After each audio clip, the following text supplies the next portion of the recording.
Good afternoon. How we doing? Now, you're not going to get a countdown timer and the blaring loud music today, in part because Restream, which we use for our services, as well as then the other connection issues we've had recently, means that I'm just going to ease off on that and redo some of that video work, especially because it seems to be glitching the signal, as well as then stopping the stream.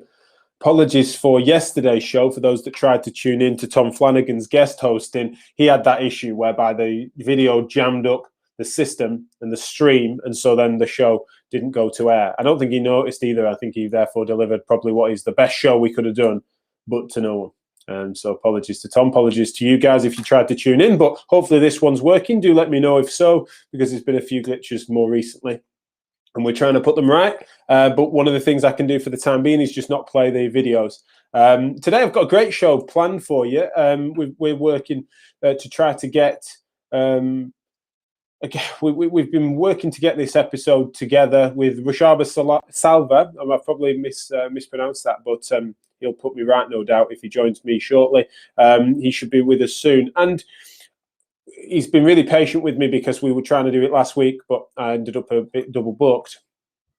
He posted some really interesting statistics onto the physio and therapist support group, but also it sort of spoke to something I've been thinking about and we've been talking about on this show for a while, which is sort of the concept of repeat business, monitoring your numbers and understanding as to what your levels are with regards to yourself, your other clinicians that you see, how many patient contacts you've had in any particular window, and especially within any episode of care, as we often use that terminology. And he posted some great statistics that he clearly measures for himself, his team, and I think he's a coach as well. I think he works with other clients. So I was really interested to get him on the show and to talk about some of the U's and R's when it comes to patient monitoring, but also especially when it comes to that repeat business. It's the first time we've spoken, and unfortunately, because of tech issues and some other challenges he's had in clinic, means that we've not even had our usual preamble for 15 minutes beforehand. And so hopefully, if the tech allows, I can bring him in. I can see he's loitering now in the lobby. So please do let us know, guys, as long as you can hear. I think that Brian's given us a thumbs up. I assume that's because he can hear me. But do let us know once me and Rushabh will get into a chat as to whether or not we have any technical issues beyond this. But hopefully, if it behaves itself, can you hear me? Yeah, I can hear you. Can you hear me? I can indeed. Yeah, Fantastic. Thanks so much for joining. No, honestly, so grateful to be here, Jack. Just a bit of background. I have been following Jack probably for the last God knows how many years, and for me, it's a privilege to be here. So, Jack, thank you so much for inspiring clinicians all over the world.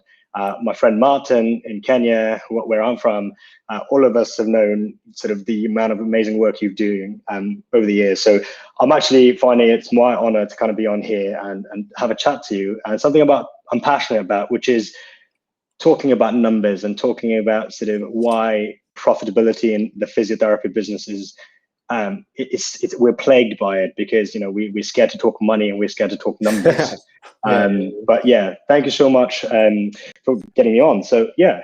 Oh, that's brilliant. Well, let me make sure that, because I'm blushing. So please, you haven't paid me for this. So you've said that now, which is lovely of you, and thank you. Yeah. But equally, my job is to shine a light on the actual experts out there, and so all I'm doing is giving a platform. But certainly, one of the things that really piqued my interest is that attention to detail on the numbers, as well as the fact that we struggle sometimes to talk money. One thing I need to make sure you put me right on is, am I mispronouncing your name?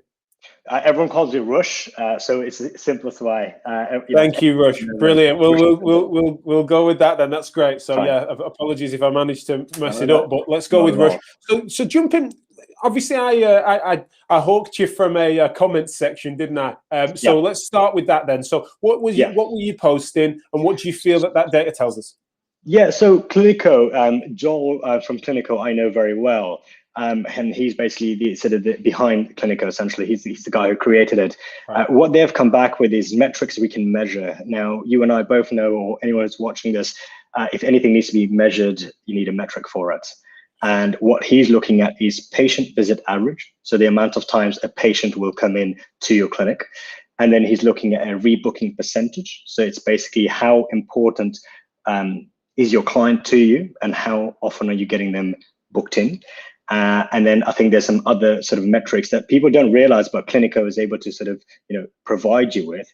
giving you essentially a snapshot of where your business is in the day-to-day running, the week-to-week running, the month-to-month running, the year-to-year running. And that will basically influence decisions as a business owner or a practice manager, whether you hire, whether you work on the pathway, whether you improve your client experience and your journey. And one of the reasons why I love talking about this is particularly because I started off as a way of telling someone who came to my clinic, say, I'm going to get you better in the least amount of sessions as possible so that you don't have to fork out your money. And it's only until a patient kind of came back to me and said, I'm not worried about my money. I want to get the problem sorted. You actually, he took offense to what I've just said to him. And, when you start off in the private practice, I mean, I started at the back of a barbershop 5 years ago, and now we have 4 practices dotted all around London with sort of 10 practitioners. And it's not necessarily to say I've done something right, but it's to show that actually one of the things I'd really got down in my second year was moving away from that mindset of less is more. Right. Because if you're not necessarily getting your patient in enough times into your clinic, forget money, you're first of all underservicing them. You're causing a lack of leadership in your clinic for your practitioners to see you basically operate at a level where you're not really delivering what you say you're going to do. Let's take a tendon injury, for example. We know it takes 90 days for a tendon to kind of get better. So why are we then just treating for 5 sessions and saying to someone, hey, by the way, that's it, no more? Obviously, this is insurance companies, or we'll see how it goes. I think is the phrase that people use. Call me if you don't get better. Ring me if you get worse. All these phrases I used to use as a practitioner. I moved away from it. We actually have a ban on saying "see how it goes." If I ever hear any clinician who says "see how it goes," that's it. That's game over for them, unfortunately. Yeah, well, that's the thing, I suppose. See how it goes. If there's also some appointments between appointments that are already booked, it's slightly different. But I do know what you mean, and it's that there is a culture of that whereby things are left too open-ended, and therefore, like you say, there's a leadership aspect to that relationship that sometimes is needed. Obviously, each clinical relationship is a partnership, but equally, there is something to be said of professional expertise needing to sort of lead the conversation. Absolutely. In regards to a patient not necessarily always knowing as to what is required, and that's something that we need to do professionally and ethically. I want to just come to this because PVA, patient visit average, being something then on an episode of care is a metric that would be used to understand how many contacts that clinician had with that patient in that episode. Am I right there? Yeah? Yes, that's correct. So that's then correct. go on, sorry. Yeah. No, go for it. You're saying something? So yeah, my question to you is, I think that despite all the things you've just mentioned, and we're going to definitely get stuck into thoroughness, and we've got the time, and the signal seems stable, so I'm really looking forward to getting stuck into the detail on this. However, to me, that is not a metric that is inevitably more is better. Now, we agree that less is not inherently more. However, there are some diminishing returns, and if that was the case, regardless of presentation, regardless of circumstance, regardless of budget, that's where it starts to get. That's where the interesting conversation is for me, and I've obviously done enough due diligence to know that you're up for engaging me with it. So let's just understand those parameters then, because we want to not come across as if we're inferring that the higher the better on that number, regardless. No, not at all. Not at all. It's all about your client journey and a management plan, right? So it starts there. Every patient should have a management plan, and that's my firm belief. Every patient that leaves our initial assessment will get a management plan, letting them know how long an expectation of this injury in terms of timeframes, how long, and what we're going to be doing at each stage, and really mapping it out. Because I need to be clear, I need to be patient-centered. First of all, the patient needs to know what's going on. That I'm their supporter, I'm the cheerleader. I'm mentoring them through their rehabilitation process, and then there's almost like a transaction that happens. And that's the fundamental of the PVA, is that it's a patient visit average for you to almost empower that relationship. We know that adherence and compliance comes from one, clear communication, two, both sides seeking to understand, and then three, which is in my eyes one of the most important, is frequency. And frequency, not necessarily profit-driven frequency, it's patient-driven frequency. So it's for the patient am I able to nurture those changes? In a simple way, we have this rule that we sort of use in our clinic, where we use a 5-in-2 model. So we will book the first 5 appointments in the first 2 to 3 weeks of them coming in. And as a private practice owner, before I used to do it where, I would basically book them in 1-2 weeks after, 3 weeks after, a month away. And what I found was actually I was getting less, I wasn't getting the results that I wanted, and people weren't getting what they wanted. And this is just anecdotal, right? This is just people telling me, it's too far. Like, Rush, I wanna sort of see you more often. And I know it's difficult in the NHS practice, obviously, with waiting times and everything else. But just talking about private here, you have to sort of direct that conversation. As business owners, I know for certain the struggle. I sat at the back of a barbershop, but the way I paid rent was to brush anyone's hair, and that's how I paid rent. And I don't want anyone to be in that position where they're basically having to kind of like struggle to keep their dreams and aspirations, and they're putting a lid on it because they're not able to understand this PVA. PVA is not necessarily money; it's more about the client getting the best experience. And I think one of the things that I remember you saying, or someone saying who's come on your podcast, is like, we're not in the therapy game, we're in the experience game. Whether it's an experience of someone interacting with us, whether it's someone experiencing us for the first time, it's an experience, and that's what we need to build on. Because people are that is it. Individual people have their own individual goals, but they have their own individual expectations that overlap with their individual needs. Then those things are 3 separate things sometimes, and they overlap. But the variety, especially when it comes to the sort of clinical examples. So do you see how varied a case do you and your business see? Because that certainly matters, doesn't it? Yeah, for sure. So we can see anyone from the ages of 8 years upwards to 90. My 93-year-old patient who I was seeing, and it varies. Obviously, everyone's financial situations are different, and we have ways to help them. So if we, for example, find that someone's not able to sort of afford, for example, we'll have a discussion with them and learn how best they feel it would benefit, whether it's touch points, so weekly touch points, emails, and sort of keeping that communication going, and then having them come into the clinic on a monthly basis, for example, and they could be with us a whole year. Sure. You distribute those contacts, but still keep in touch with them and feel that they're under your care. I suppose one of the things, the reason I mention this is because, of course, there's, especially when it's sort of those neuro MSK style overlay patients, of which you've got low slow stream, you've got complex trauma, ligament repairs, post-op generally, pediatric, developmental. Those are famously more slow stream. But when it comes to, because one of the things that sort of really piqued my interest and baited this conversation and hurried me along really with something that was sort of in pencil, it certainly got in pen on my diary, was that inherently your PVA of 12 seems instinctively high when I map it onto a narrow MSK caseload, depending on the variety of which you see. So ankle sprains, standard low back pain coming off the street. Still need 12. Yes, still need 12 for performance. You're moving a person from pain into performance. And why do we sort of stop at pain? Why do we not take that relationship over? Why do we not refer out to strength and conditioning therapists? Why don't we employ strength and conditioning coaches in our business? And the real reality is that as a professional, we've always been very quick to hold on to our patients, but never collaborating with other professions to explore that journey. And that could be looking like a 12, 15, 20 session journey. And for the person in front of us, they just want to get better so that they get back to doing what they love.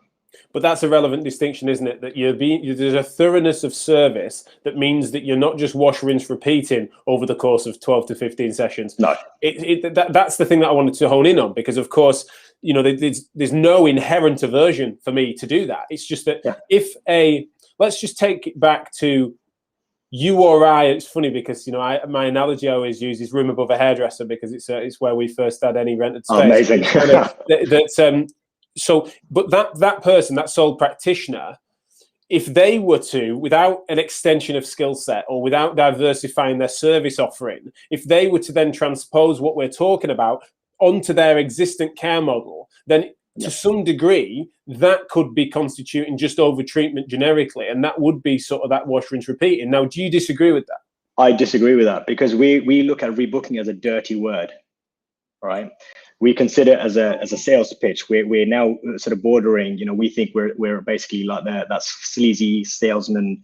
And that's when confidence in your own ability is questioned, because you're really, you're not creating a concise treatment plan. And that's a fundamental. If you created a concise treatment plan to help someone adhere to a tendinopathy, for example, you would see that person for 3 or 4 months. Whether or not it was in person, touch points, whatever it was, you would have that journey for 3 or 4 months.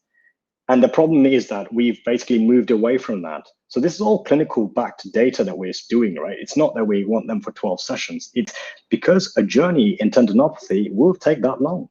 If I was going to see them on a weekly basis. But I think that you're taking the low-hanging fruit example in MSK with tendinopathy, right? So fresh acute ankle sprain, I think that dependent on, let's say that this is someone whose needs, expectations, and other world, that whatever else is surrounding their fitness environment means that they are in for a physiotherapy. They're in for a physiotherapist to assess, manage, and treat this injury and get it to resolution to return to sport at the level that we're in. So let's just park the sort of S&C training aspects and functional gains, right?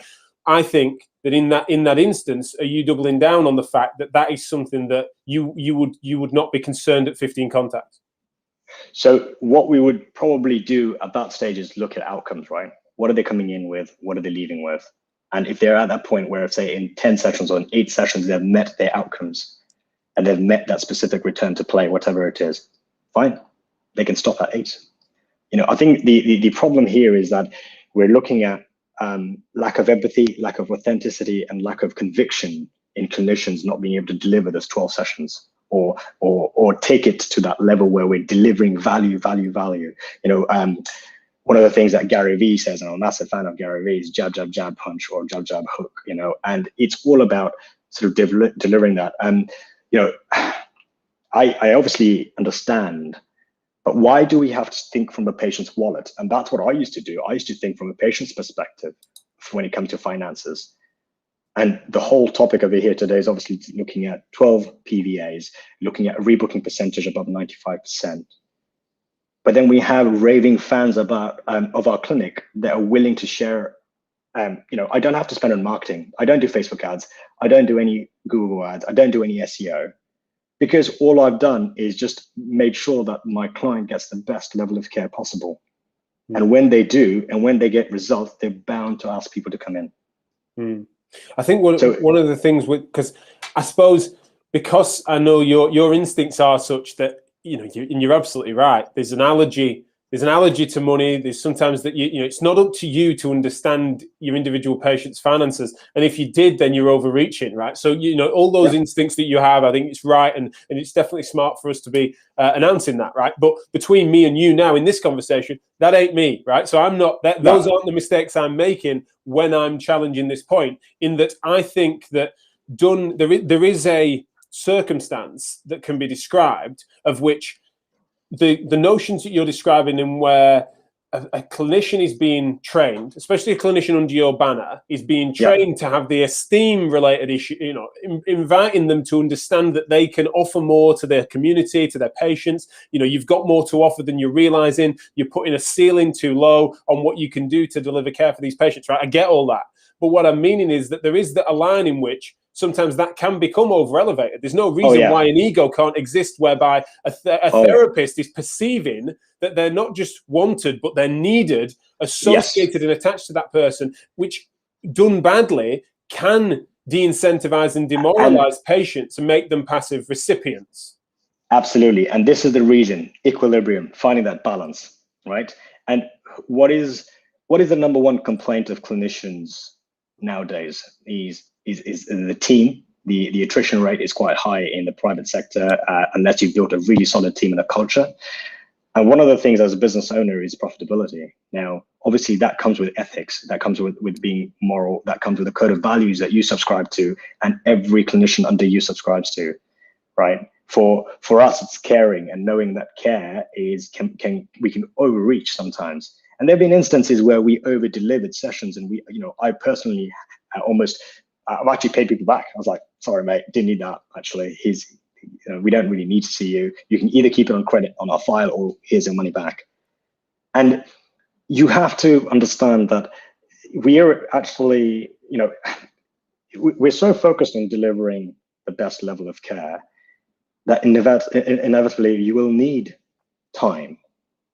But you feeling guilty about time or needing that person to come in for however long you feel you're going to get your results in, and we need to get rid of that. There's almost a guilt associated with booking someone 5 times in the first 3 weeks.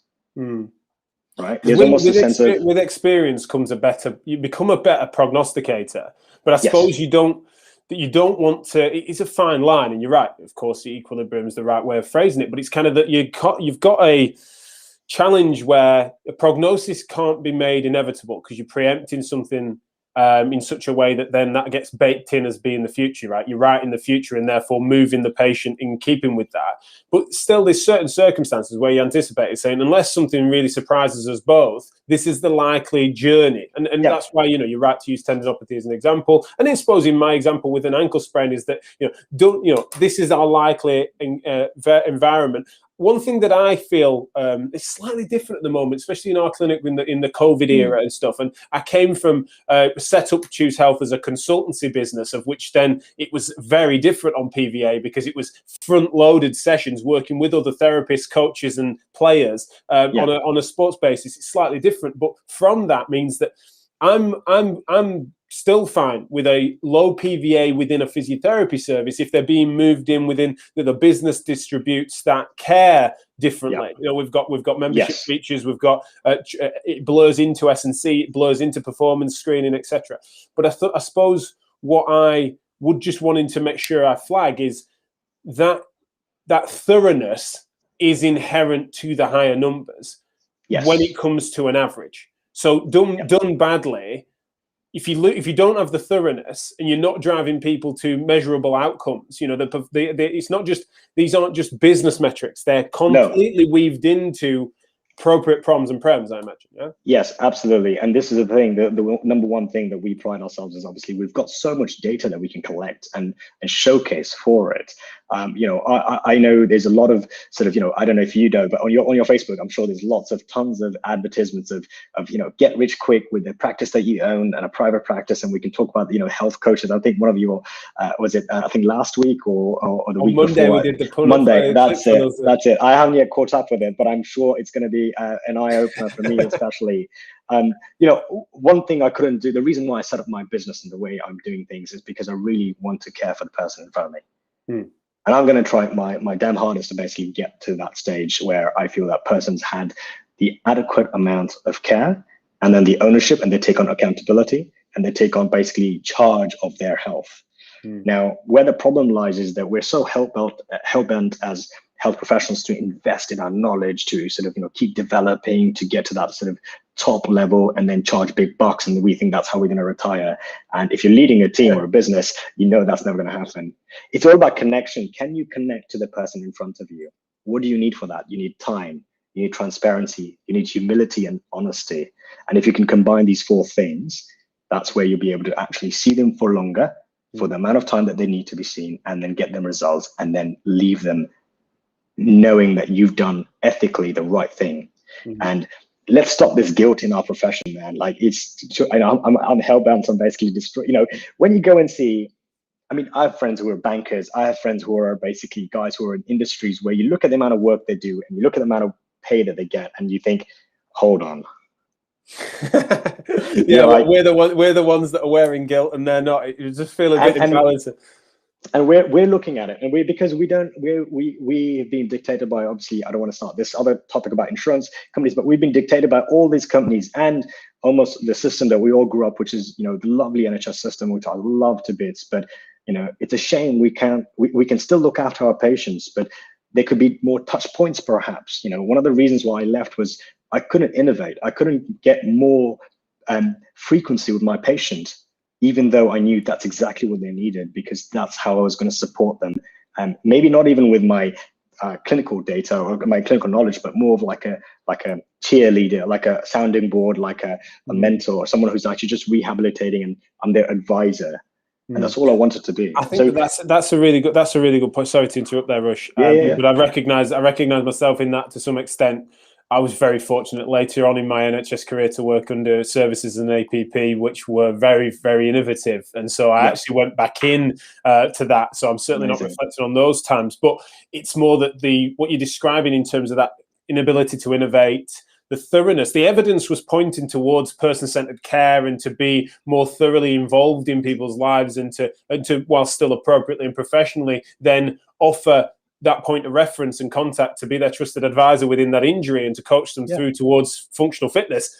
Yet at the same time, we had this weird sort of utilitarian overlay that then meant that you kind of couldn't, it was all about the net good rather than the individual circumstance, and that everything was being measured in a really narrow sense. And so what you're describing, when you have the ability to change the parameters around that in private practice, as long as you do those 4 things that you've just described with regards to, I'm going to miss one, but integrity, honesty, efficiency, I'm sure I've missed something.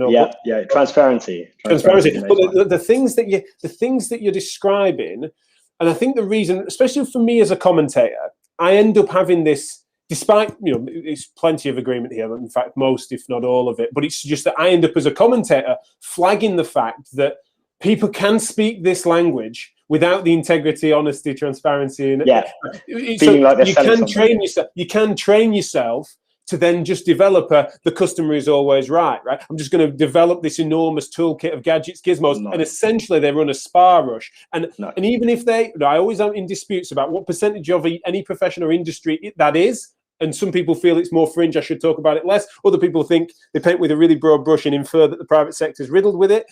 I'm somewhere in between, right? But that's what me as a commentator, I potentially end up being a bit of a thorn in your side, because whilst I understand that there's a guilt complex that we need to get over, I also think that done badly, the Cowboys can run amok. Absolutely. And this is where the devil's advocate comes into play. You still need to be a devil's advocate to your patient, right? To their journey. You cannot blindly want 12 sessions just because on my P&L sheet, profit and loss sheet at the end of the week or the end of the month, it's going to look good. Right. And this is where a strong foundation of mission, values, and your vision and what you're trying to achieve is and striking the equilibrium that we keep talking about. If I'm here building a team of 10 plus practitioners, I want to go and empower these clinicians to go and do things. I want them to go and, explore their horizons. I want to see them win. And that's every business owner that's out there. It takes on a team member to be able to share the load, but then also as a leader to be able to lift them up and take them to the next level in their lives. I know exactly why my practitioner will say no, enough of 8 sessions and that's it, you don't need any more. Because he's grounded in those values that he signed from the start of the joining us. So the key expectations that he joined before he signed on to us was that, you have to be basically following that sort of culture that we've created. And it is culture. There's a NHS culture that we followed, you and I did, where I'll see you in a month's time, and how many DNAs did we get? Secretly, when I was in the NHS, we've all done it, Friday evening, you get that DNA at the end of the day, you're like, oh man, it's time to bang out some notes. Well, finally, chance to put the kettle on. We're unfortunately very close to being out of time, Rush. But please, let's do this again. Definitely, you mentioned a couple of other topics that we could have tangent on. I'm glad we didn't. Insurance companies is one, and it certainly sounds like there's a decent kinship of values here between us. I think what I'd just invite the audience on as well with this. Typically, when a guest is on, that they're often quieter in the chat than they otherwise are when they want to heckle me. But usually, what happens after this is people think about it, stew on it, reflect on it, and certainly that's what I've been doing. You and others have certainly really piqued my interest in that direction, whereby I've been very proud and continue to be in certain circumstances of a lowish PVA, especially when things are appropriately front-loaded, as a means of trying to have empowerment within certain demographics. Now, that feels completely compatible with what we're describing, which is that try and raise the ceiling on your own potential to help society and the patients that you see. And when you do that, you realize that there's a thoroughness of service that you can develop once you realize that you don't pigeonhole yourself and become a coach, become a trusted advisor, become someone that uses their expertise in other ways. Tell people a little bit about where they can find more about you, and then we'll obviously catch up again some other time. Yeah, sure. So you can basically find me on Facebook. It's Rushabh Savla, or on our Instagram, it's r.d.physio, r.d.physio on Facebook. I'm also a big believer in collaboration. So if anyone wants to pick my brain, if anyone wants to understand how we do things and want to sort of maybe take on an example or even troubleshoot a problem, feel free to do that. And it's all confidential. So more than happy to help businesses thrive. Brilliant. And if it's easy for anyone, then just get in touch with me, and obviously I'll point you in the direction of Rush and his team and his business. It's really interesting to have met you. Funny circumstance for us to first talk, but hope it's the first of many, mate. Really appreciate it. And thanks for joining me today. Take care. Thank you, Jack. Thank you. All the best. Okay, then. So as I mentioned at the start, I unfortunately can't be playing our fancy ass video exit type stuff, which some of you will be pleased with because it's rather loud, isn't it? But we're working on those, and the stream seems to have been fairly clean for signal today, which is a bonus. But really do appreciate it, and really appreciate Rush's time as well. That was a fascinating conversation, and there's much more to get into. So I hope we can do that again sometime. Thank you so much to those of you that are, as per usual, pouring your comments in at the last minute, just as I'm in overtime. And so thank you, Lee. Great discussion and great points, gents. Talita's also mentioned that it was an ace session. Thank you. Really appreciate it. And also really need to help us to elevate our understanding of what value we can add. I've just noticed as well, as I've just made my screen bigger, that I've managed to get one of my kids' mouths were bleeding, look, all over my shoulder. What a scruff pot I am. I need to go and get changed before I go and see some patients this afternoon. But really do appreciate you all, and I'll see you all tomorrow for another brilliant show. Let me tip you off as to who's on the show. Who's on the show tomorrow? Andy Hosgood's on the show tomorrow, another brilliant thinker in the world of sort of therapy, business, and business management. It's a funny one. We've had a lot of businessy stuff this week, but as we've come to understand, the world's going to be opening up a little bit more, and we all need to be a bit more thoughtful about this stuff. And so, yeah, I'm really looking forward to speaking to Andy on Thursday. And then Oliver Thompson, who's one of the leading osteopaths in the country, is going to be talking a little bit about vaccines and vaccine hesitancy. He had a paper out recently about vaccine hesitancy within the osteopathic community and how that's going to affect business. It's been a super hot topic, so really looking forward to those two shows, Thursday, Friday. But anyway, that's enough from me. Thank you very much. I'll see you tomorrow.